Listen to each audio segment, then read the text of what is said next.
नमस्कार दोस्तों, मैं Santosh Kumar Jha Asgard education group और निश्चय पॉइंट के यूट्यूब चैनल पे आपका स्वागत करता हूं। आज जैसा कि तीसरा चैप्टर पॉलिटी का हम लोग लेके आए हैं, संविधान की प्रमुख विशेषता, salient features of the constitution. और थोड़ा सा वीडियोस आने में डिले हुआ है, थोड़ी सी ज़्यादा समय लग गया है उसी में टेक्निकल इशू के कारण। तो आइए इसके बाद हम स्टार्ट करते हैं। एम लक्ष्मीकांत की ये सीरीज हम चला रहे हैं, जिसका आज तीसरा चैप्टर आप सबके लिए लाया हूँ। इसमें आपको संविधान की विशेषता देखने को मिलेगी। संविधान की विशेषता से जितने भी प्रश्न आपको मिलेंगे एग्ज़ाम में, वो सभी प्रश्न एक समझने में थोड़ी दिक्कत होती है, उसके कॉन्सेप्ट जल्दी क्लियर नहीं होते हैं। इसलिए इसे आप ध्यान से समझें और इसमें जो विशेषताएं हैं उससे संबंधित प्रश्न और क्विज़ आपको यूट्यूब चैनल पर बहुत सारे मिल जाएंगे और आने वाले समय में एसगार्ड और निश्चय पॉइंट पे भी आपको मिलेगा। तो स्टार्ट करते हैं सबसे पहले प्रस्तावना से। प्रस्तावना में, जैसा कि एम लक्ष्मीकांत की इन किताब में बताया जा रहा है कि प्रस्तावना में भारतीय संविधान के तत्व और मूल भावना को अद्वितीय रूप से लिखा गया है। हालांकि इसमें बहुत सारे ऐसे तत्व हैं जो दूसरे देशों से लिए गए हैं, जो अन्य देशों के संविधानों से अलग पहचान करते हैं। यह बात इसमें देखने वाला है कि 1949 में जब अपनाया गया था तो विशेष रूप से 7वें, 42वें, 44वें, 73वें, 74वें और 97वें संशोधन जो हुआ था, इनमें वास्तविक लक्षण में कुछ परिवर्तन हुए हैं जो संविधान के थे। संविधान में कई बड़े परिवर्तन करने वाले 42वें संविधान संशोधन अधिनियम 1976 को मिनी कॉन्स्टिट्यूशन भी कहते हैं। हालांकि केशवानंद भारती मामले में 1973 का यह मामला था, सबसे बड़ा मामला आज तक का। 13 जजों की इसमें बेंच बैठी थी। सर्वोच्च न्यायालय ने व्यवस्था दी थी कि अनुच्छेद 368 के तहत संसद को मिली संवैधानिक शक्ति संविधान के मूल ढांचे को बदलने की अनुमति नहीं देता है। अब हम देखते हैं संविधान की विशेषता क्या है। संविधान की विशेषता मुख्य रूप से, पहला, सबसे लंबा लिखित संविधान भारत का है और अलिखित संविधान ब्रिटेन का है।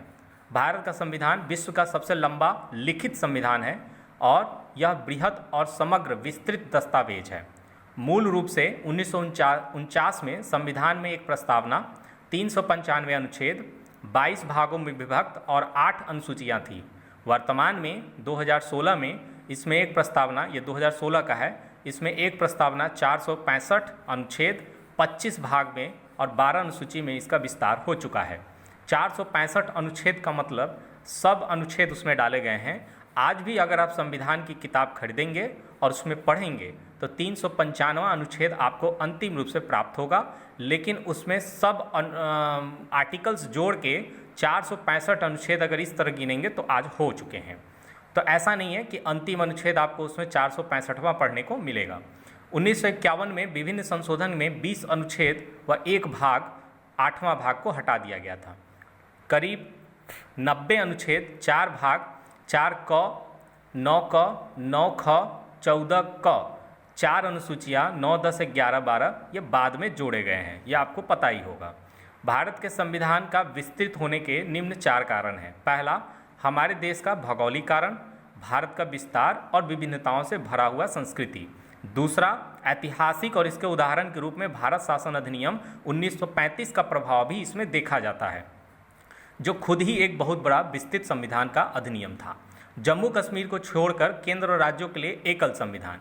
अब तो जम्मू कश्मीर पर भी ये भारतीय संविधान पूर्ण रूप से लागू हो चुका है। संविधान सभा में कानून विशेषज्ञों का प्रभुत्व। इस प्रकार से आप देखेंगे तो मुख्य रूप से आपको ये पॉइंट्स देखने को मिलेंगे।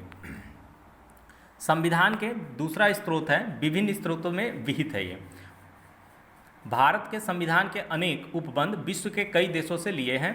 भारत शासन अधिनियम 1935 का भी इसमें उपबंध है और अंबेडकर ने गर्व के साथ घोषणा की थी कि भारत के संविधान का निर्माण विश्व के विभिन्न संविधानों को छानने के बाद किया गया है।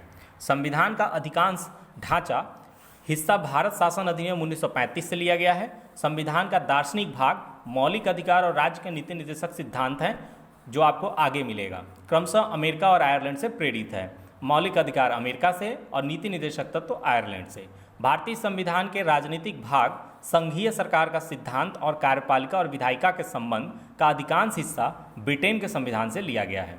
संविधान के अन्य प्रावधान कनाडा, ऑस्ट्रेलिया, जर्मनी, यूएसआर, अब जो रसिया हो गया है, रूस हो गया है, फ्रांस, दक्षिण अफ्रीका, जापान इत्यादि देशों के संविधान से लिया गया है। भारत के संविधान पर सबसे बड़ा प्रभाव भौतिक सामग्री का स्रोत भारत सरकार अधिनियम 1935 का है। संघीय व्यवस्था, न्यायपालिका, राज्यपाल, आपातकालीन अधिकार, लोक सेवा आयोग, अधिकतर प्रशासनिक विवरण इसी से लिए गए हैं। संविधान के आने से 1935 की इस अधिनियम को समान या फिर से मिलते जुलते आपको देखने को इसमें वर्णित मिलेगा।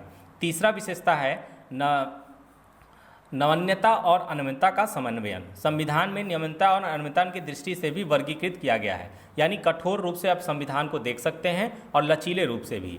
विशेष प्रक्रिया की आवश्यकता इसमें जिसमें पड़ती है वो आप कह सकते हैं कि एक कठोरात्मक प्रणाली है, और जहाँ पर संशोधन की आम प्रक्रिया है उसको आप कह सकते हैं कि वो एक लचीला प्रणाली है।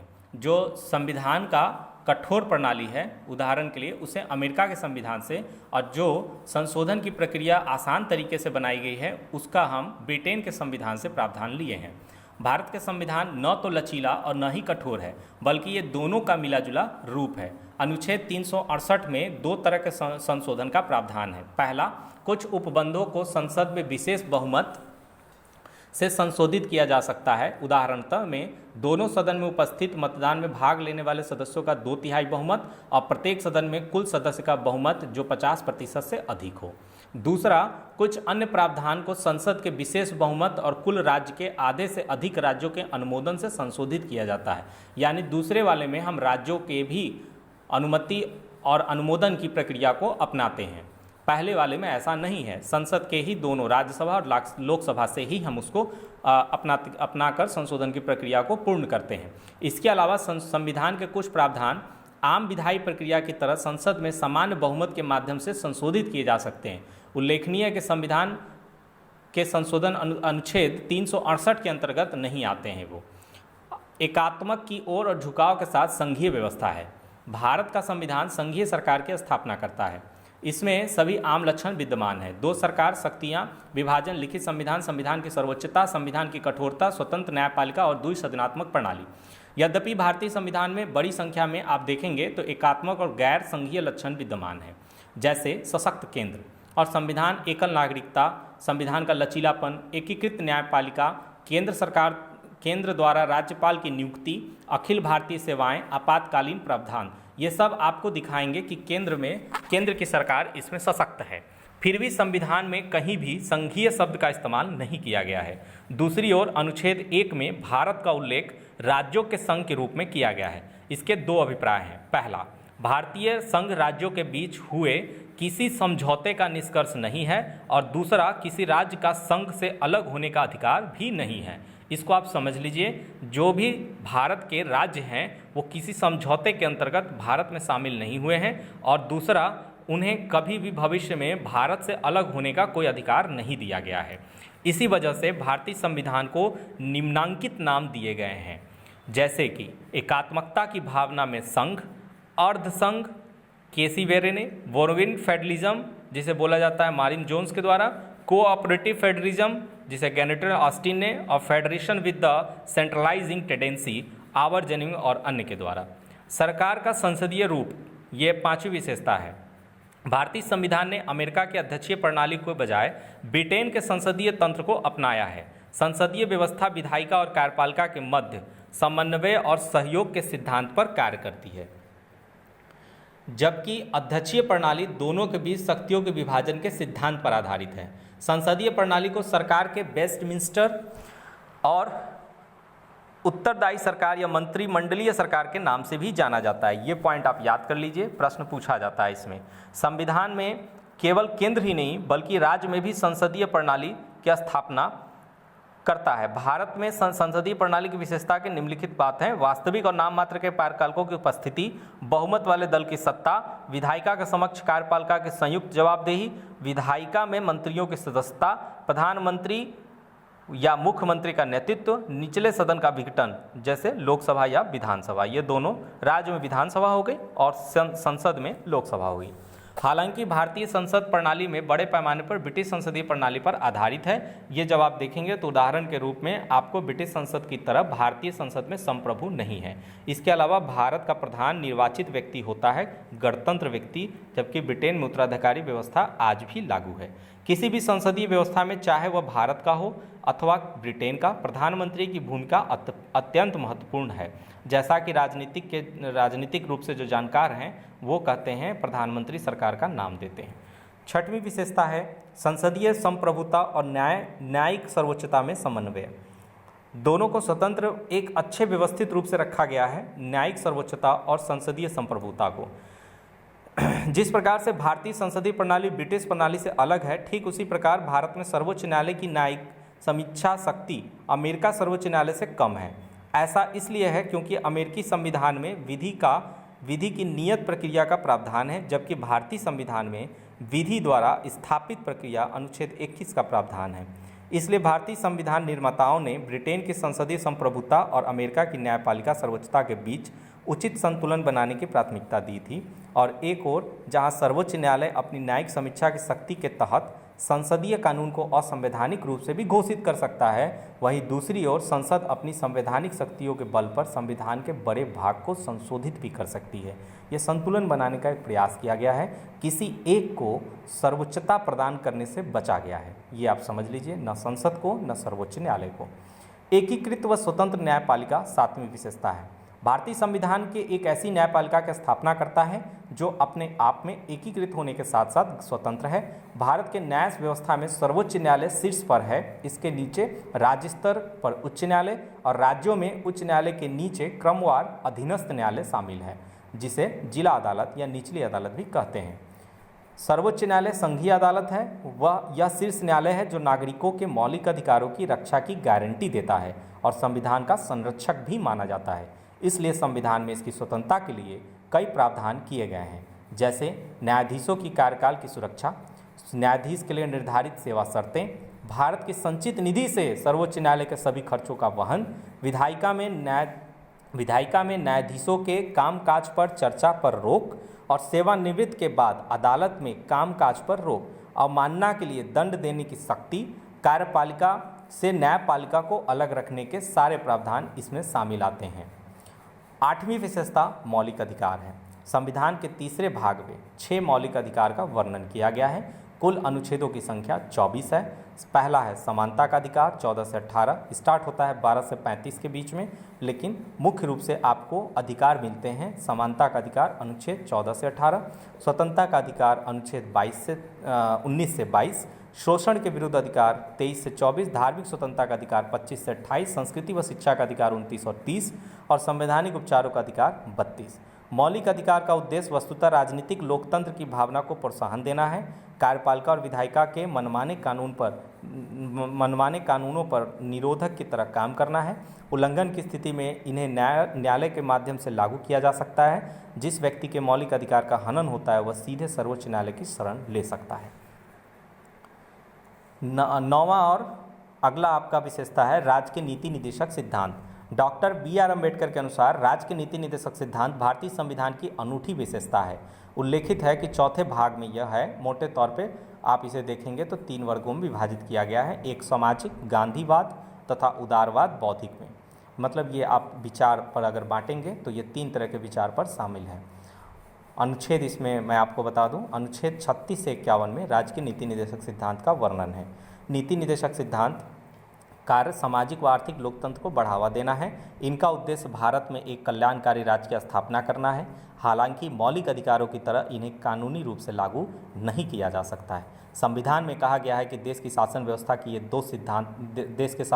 की ये सिद्धांत मौलिक हैं और देश की जिम्मेदारी है कि वह कानून बनाते समय इन सिद्धांतों को अपनाएं। इसलिए इन्हें लागू करने के लिए राज्य का एक नैतिक कर्तव्य है और इसके लिए हम किसी भी प्रकार से वाद और विवाद सुप्रीम कोर्ट में नहीं ला सकते हैं। मिनोवा मिल्स मामला 1980 में सर्वोच्च न्यायालय ने कहा था कि भारतीय संविधान की नींव मौलिक अधिकारों और नीति निर्देशक तत्वों के सिद्धांतों को संतुलन रखने में की गई है।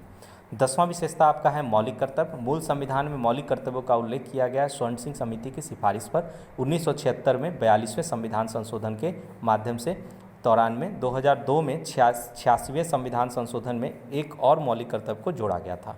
फिलहाल में ये भारतीय संविधान के 51 क भाग 4A में रखा गया है। इसके तहत प्रत्येक भारतीयों के कुछ कर्तव्य शामिल किए गए हैं, जैसे संविधान, राष्ट्रध्वज, राष्ट्रगान के प्रति आदर, राष्ट्र की संप्रभुता, एकता और अखंडता की रक्षा करना, हमारी मिश्रित संस्कृति की समृद्ध धरोहर का अनुसरण करना, सभी लोगों में आपसी भाईचारे की भावना का विकास करना इत्यादि। 11वां है धर्मनिरपेक्ष राज्य। भारत का संविधान धर्मनिरपेक्ष है, इसलिए यह किसी विशेष धर्म का समर्थन नहीं करता है। विशेष धर्म का समर्थन न करने के साथ ही ये किसी विशेष धर्म का विरोधक भी नहीं है। वर्ष 1976 में 42वें संविधान संशोधन द्वारा धर्मनिरपेक्ष शब्द को जोड़ा गया था। प्रस्तावना के हर भारतीय नागरिक की आस्था, पूजा अर्चना, विश्वास की स्वतंत्रता की रक्षा करती है। किसी भी व्यक्ति के कानून के समक्ष समान समझा जाएगा, उसे कानून के समान सुरक्षा प्रदान की जाएगी। धर्म के नाम पर किसी के साथ भेदभाव नहीं किया जाएगा। सार्वजनिक सेवाओं में सभी नागरिकों को समान अवसर दिए जाएंगे। हर व्यक्ति को किसी भी धर्म को अपनाने, उसके अनुसार पूजा अर्चना करने का समान अधिकार है। हर धार्मिक समूह तथा इसके किसी भी हिस्से को अपने धार्मिक मामलों के प्रबंध का अधिकार है। किसी व्यक्ति किसी भी धर्म विशेष के प्रचार के लिए किसी प्रकार का कर देने के लिए बाध्य नहीं किया जा सकता है। किसी भी सरकारी शैक्षिक संस्थान में किसी प्रकार के निर्देश दिए जाएंगे। नागरिक के किसी भी वर्ग को अपनी भाषा, लिपि अथवा संस्कृति को संरक्षित रखने का अधिकार है। अल्पसंख्यकों को अपनी पसंद के शैक्षणिक संस्थान का स्थापना करना और उसे संचालित करने का भी अधिकार है। राज्य सभी नागरिकों के लिए समान नागरिक संहिता लागू करने का प्रयास करेगी। ये अभी तक लागू नहीं हो पाया, केवल गोवा में ये लागू है। 12वां सार्वभौम वयस्क मताधिकार। 61वें संविधान संशोधन में 1988 के मतदान करने की उम्र 21 वर्ष से घटाकर 18 वर्ष कर दी गई थी। आप देश में 18 वर्ष की आयु अगर आप पूर्ण कर चुके हैं और भारत के नागरिक हैं, तो आप देश में जब आपके क्षेत्र में विधानसभा का चुनाव या लोकसभा का चुनाव हो या प्रधानी का चुनाव हो, पंचायत राज का चुनाव हो, तो आप उसमें भागीदार बन सकते हैं। वयस्क मताधिकार आपको कहा जाएगा। अगला है एकल नागरिकता। संविधान में फेडरल सिस्टम में 2 लक्षण एकल और संघीय प्रतिनिधित्व करता है, मगर इसमें केवल एकल नागरिकता का प्रावधान है। अर्थात भारतीयों को केवल भारत का नागरिक कहा जाएगा, न कि राज्य का भी नागरिक के लिए अलग से उनको किसी प्रकार की नागरिकता लेने की आवश्यकता है। अमेरिका जैसे देशों में प्रत्येक व्यक्ति के पास न केवल देश की नागरिकता होती है, बल्कि वह जिस राज्य में रहता है उसकी भी नागरिकता होती है। यह अमेरिका जैसे देशों में होता है। भारत में ऐसी नागरिकता को अपनाया नहीं गया है। स्वतंत्र निकाय। भारतीय संविधान केवल विधायिका, कार्यपालिका व सरकार न्यायिक अंग को उपलब्ध कराता है, बल्कि यह कुछ स्वतंत्र निकायों की भी स्थापना करता है। इन्हें संविधान ने भारत सरकार के लोकतांत्रिक तंत्र के महत्वपूर्ण स्तंभों के रूप में व्याख्यात किया है। ऐसे कुछ स्वतंत्र निकाय निम्नलिखित हैं। संसद, राज्य विधानसभा, भारत के राष्ट्रपति और भारत के उपराष्ट्रपति के लिए स्वतंत्र और निष्पक्ष चुनाव सुनिश्चित करने के लिए निर्वाचन आयोग बनाया गया है। राज्य और केंद्र सरकार के खातों के अंकेक्षण के लिए नियंत्रण महालेखा परीक्षक। ये जनता के पैसे के संरक्षक होते हैं और सरकार के खर्चों को वैधानिक और उचित रूप से टिप्पणी करते हैं। संघ लोक सेवा आयोग अखिल भारतीय सेवाएं, उच्च स्तरीय केंद्रीय सेवाओं के लिए भर्ती हेतु परीक्षाओं का आयोजन करता है और अनुशासनात्मक मामलों पर राष्ट्रपति को सलाह देता है। राज्य लोक सेवा आयोग, जिसका काम हर राज्य में राज्य सेवाओं के लिए भर्ती हुई परीक्षाओं का आयोजन करना और अनुशासनात्मक मामलों पर राज्यपाल को सलाह देना है। आपातकालीन प्रावधान। आपातकाल की स्थिति में प्रभावशाली ढंग से निपटने के लिए भारतीय संविधान में राष्ट्रपति के लिए बृहद आपातकालीन प्रावधानों की व्यवस्था की गई है। राष्ट्रपति को ये आपातकाल की शक्ति प्रदान की गई है। राष्ट्रीय आपातकाल जिसे कहते हैं, पहला अनुच्छेद 352 में है। दूसरा राज्य में आपातकाल, राष्ट्रपति शासन जिसे कहते हैं, 356 में है। और वित्तीय आपातकाल जिसे 360 में रखा गया है। आपातकाल के दौरान देश की पूरी सत्ता केंद्र सरकार के हाथों में चली जाती है और राज्य केंद्र के नियंत्रण में भी पूर्ण रूप से चले जाते हैं। त्रिस्तरीय सरकार। मूल रूप से अन्य संघीय संविधानों की तरह भारतीय संविधान 2 स्तरीय राज्य व्यवस्था, केंद्र व राज्य के संगठन के संबंध में प्रावधान व केंद्र राज्यों की शक्तियों को अंतर्विष्ट करती है। 1992 में 73वें 74वें संविधान संशोधन में सरकार का प्रावधान जो विश्व के किसी भी संविधान में नहीं है, वो 9वें और 11वें अनुसूची को जोड़कर 1992 में 73वें संविधान संशोधन के माध्यम से पंचायती राज्यों का संवैधानिक मान्यता प्रदान किया गया था और 74वें संविधान में नगर पालिकाओं को संवैधानिक मान्यता प्रदान किया गया था। ये कुछ अलग अलग आर्टिकल्स हैं। ये आर्टिकल्स आप तो जब तक पॉलिटी का सेगमेंट देखते रहेंगे तब तक आपको ये याद करने हैं। कुछ भाग दिए हैं और किस भाग से कितने अनुच्छेद मतलब किस भाग में है उसका संबंधित विवरण है। इसे आप एक शॉर्ट स्क्रीन लेकर इसे आप नोट्स कर लें। ये भी उसी का विवरण है। इसमें कुछ महत्वपूर्ण रूप से आपके लिए हैं जिनको आपको हमेशा याद रखना है, और इनसे प्रश्न आपके प्रतियोगी परीक्षाओं में पूछे जाते हैं, इसलिए आप इन्हें स्किप नहीं कर सकते हैं। ये अनुच्छेद के कुछ अलग अलग अनुच्छेद हैं जिसमें भारतीय संविधान के मुख्य रूप से जो अनुच्छेद है उनका बनाया गया है ये टेबल। केवल आप चाहें तो इसे भी याद कर सकते हैं, ये महत्वपूर्ण अनुच्छेद है, इसका भी आप शॉर्ट स्क्रीन लेकर इसे याद कर लें।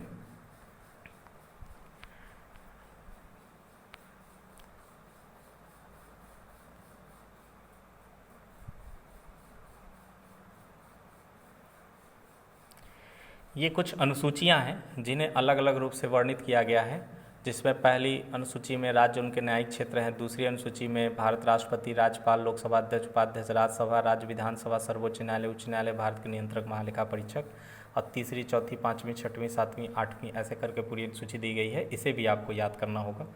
ये सब महत्वपूर्ण प्रतियोगी परीक्षाओं के संबंधित में है। कुछ अनुसूचियाँ बची हुई थी, 8 उधर थी, 4 इधर, 12 अनुसूचियाँ हैं टोटल। इसके बाद कहाँ कहाँ से स्रोत है संविधान का, उसके ऊपर नीचे विवरण दिया गया है। भारत शासन अधिनियम 1935, ब्रिटेन का संविधान, संयुक्त राज्य अमेरिका का संविधान, आयरलैंड का संविधान, कनाडा का संविधान, ऑस्ट्रेलिया का, जर्मनी, वाइमर संविधान, संयुक्त पूर्व सोवियत संघ जिसे रसिया कहा जा रहा है उसका संविधान। इसमें सारे संविधान कहाँ पे आपके किस संविधान का कौन सा प्रावधान किस देश से लिया गया, किस देश के संविधान से लिया गया है, उसका विवरण है। अगर आप इसे एक बार तैयार कर लेते हैं तो आपका प्रश्न कहीं से भी नहीं छूटेगा। इसे आप एक तरह से शॉर्ट स्क्रीन ले लें। और जिन छात्रों ने अभी हाल ही में मेरे द्वारा दिए गए 30 क्वेश्चन का सेटअप लगाया है, संविधान की प्रमुख विशेषता के टॉपिक था, उन्हें अब समझ में आ रहा होगा कि क्या संविधान की विशेषता में पढ़ना है। तो आप इसी तरह से इसे तैयार करें और आने वाली परीक्षाओं में इसे सारे प्रश्नों को सॉल्व करें। अगली हम देखते हैं सहकारी समितियां ये बनाई गई हैं। ये संविधान की विशेषता है। 97वां संविधान संशोधन अधिनियम 2011 ने सहकारी समितियों को संवैधानिक दर्जा और संरक्षण प्रदान किया है। ये क्वेश्चन आपसे बार बार पूछा जाता है, निम्नलिखित में से कौन सा संविधान संशोधन है जिसमें सहकारी समितियों को संवैधानिक दर्जा संरक्षण प्रदान किया गया था। तो आप इसे पढ़ लें और अच्छे से समझ लें, ये बहुत ही ज़्यादा उसमें नहीं है। संविधान के आलोचना में अगर आप देखते हैं तो आलोचनात्मक टिप्पणी निम्नलिखित आधार पर बहुत सारे लोगों ने की है। उधार का संविधान कहा है, क्योंकि हम देखते हैं हमारे कॉन्स्टिट्यूशन में बहुत सारी चीज़ें बहुत सारे देशों से ली गई हैं, इसलिए ये तर्क दिया जा रहा है कि इस तरह से। आलोचना का उत्तर देते हुए बी आर अम्बेडकर ने संविधान सभा में कहा था, कोई पूछ सकता है कि इस घड़ी दुनिया के इतिहास में बनाए गए संविधान में नया कुछ हो सकता है, और 100 साल से अधिक हो गए जबकि दुनिया का पहला लिखित संविधान बना। इसका अनुसरण अनेक देशों ने किया और अपने देश के संविधान को लिखित बनाकर उसे छोटा बना दिया। किसी संविधान का विशेष क्षेत्र क्या होना चाहिए यह पहले ही तय हो चुका है। उसी प्रकार किसी संविधान के मूलभूत तत्वों की जानकारी और मान्यता आज पूरी दुनिया में है। इन तथ्यों को ध्यान में रखते हुए संविधान के मुख्य प्रावधान का समानता दिख सकती है। केवल एक नई चीज़ यही हो सकती है कि किसी संविधान में जिसका निर्माण इतने विलम्ब से हुआ है उसमें गलतियों को दूर करने और देश की ज़रूरतों के अनुरूप उसको टालने की विविधता उसमें मौजूद रहे। यह दोषारोपण है कि एक संविधान अन्य देशों के संविधान की हूबहू नकल है। मैं समझता हूं कि संविधान में यथेष्ट अध्ययन पर आधारित नहीं है। 1935 के अधिनियम के कार्बन कॉपी भी कहा जाता है, जैसा कि PR देशमुख संविधान सभा के सदस्य ने टिप्पणी की थी कि संविधान अनिवार्यतः भारत सरकार अधिनियम 1935 ही है, बस वयस्क मताधिकार उसमें जुड़ गया है। BR अम्बेडकर ने इस पे भी अपनी टिप्पणी दी है। जहाँ तक इस आरोप की बात है, प्रारूप संविधान में भारत सरकार अधिनियम 1935 का अच्छा खासा हिस्सा शामिल किया गया है। मैं क्षमा याचना नहीं करूँगा, उधार लेने में कुछ भी लज्जास्पद नहीं है, इसमें साहित्यिक चोरी शामिल नहीं है। संविधान के मूल विचारों पर किसी एक वयस्क मताधिकार नहीं है। मुझे खेद इस बात के लिए है कि भारत सरकार अधिनियम 1935 से लिए गए प्रावधान अधिकतर प्रशासनिक विवरणों से संबंधित है।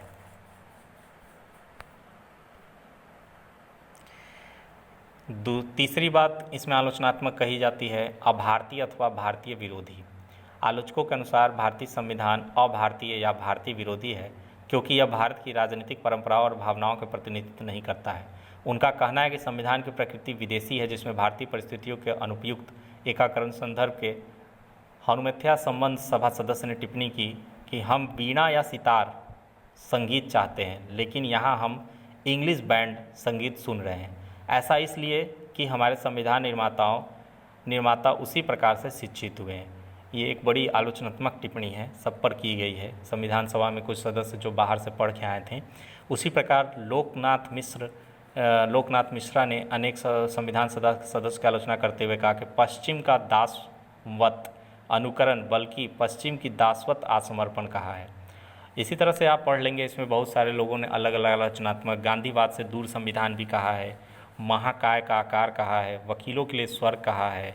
इस संदर्भ में एच.के. महेश्वरी जो हैं वकीलों के लिए स्वर्ग कहा है। संविधान सभा के सदस्य का कहना था कि प्रारूप लोगों को अधिक मुकदमेबाज बनाता है, अदालतों की ओर अधिक उन्मुख होंगे, वे कम सत्यनिष्ठ होंगे और सत्य के अहिंसा तरीकों का पालन वे नहीं करेंगे। यदि मैं ऐसा कह सकूं तो प्रारूप वास्तव में वकीलों का स्वर्ग है। यह वाद या मुकदमों की व्यापक संभावना खोलता है और हमारे योग्य और बुद्धिमान वकीलों के हाथ में बहुत सारा काम देने वाला है। इस चीज़ को याद कर लीजिए कि एच.के. माहेश्वरी ने संविधान सभा के लोगों पर टिप्पणी करते हुए वकीलों का स्वर्ग भारतीय संविधान के आलोचनात्मक टिप्पणी में कहा है। इन चीज़ों को आप पढ़ के आगे देख लेंगे। यहाँ तक आपके भारतीय संविधान की विशेषता जो है उसका मैंने आपको सारा विवरण दिया, और ये एक लंबा चैप्टर है, इसे आप अच्छे से तैयार करें क्योंकि इसके प्रश्न जो आते हैं वो वास्तव में बहुत ही जटिल और बहुत ही उलझे हुए रहते हैं, जिसे समझने में छात्रों को बहुत सारी समस्याएं मिलती हैं। मेरे अनुसार अगर आपको भारतीय संविधान का कोई भी एक चैप्टर पर ज़्यादा फोकस करना है तो संविधान की प्रमुख विशेषता है। और इसी शुभकामना के साथ धन्यवाद।